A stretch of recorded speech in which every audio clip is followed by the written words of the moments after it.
And first this week we saw Get Smart, which is a film adaptation of the television series from the 60s, Get Smart, created by Mel Brooks and Buck Henry. And it directed by Peter Segal, stars Steve Carell, and he is Maxwell Smart. And after a series of events that, it's the stereotypical bad guy, they have gotten nukes and then they're going to turn them over, and somehow this secret organization that he works for, Control, working against Chaos, all the names of their field agents gets out and they're being killed off one by one. He's one of the ones who worked in the office, so he gets recruited. And his partner is a veteran, Agent 99, played by Anne Hathaway. And when I go into movie adaptations of films or of TV series, we've seen a lot in the past that they don't really stand up. Starsky and Hutch, is one that comes to mind definitely.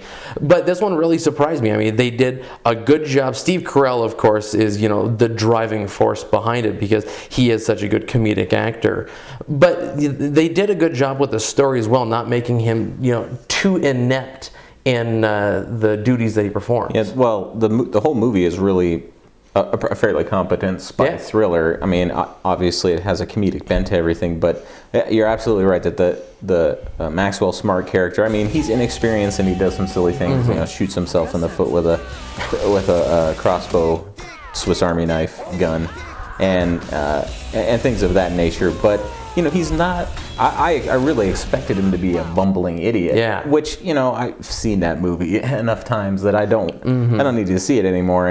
And I thought it was refreshing that they were playing at least fair with the character. I mean, he's obviously still does some funny things because it is a comedic movie, but he's not a moron. No, which was refreshing. He wasn't a moron, and he did a really good job kind of taking off where Don Adams, who played the original Maxwell Smart, left off. That he wasn't an idiot either. He seemed to be, it was a happy coincidence that he would usually get the bad guy at the end. But there's a lot of throwback to this. He drives his car. He uses the old shoe phone, and I mean those were nice to see. And they were put in so they worked with the story. Yeah. I mean, you can pay homage to the source material without being a slave to it, and this movie strikes the right balance. So I was glad to see Steve Carell back making funny movies again after the Evan Almighty debacle. But Get Smart. I mean, even for a summer without a good spy thriller, this movie fits that bill. But it's funny as well, so check it out. And we'll be right back.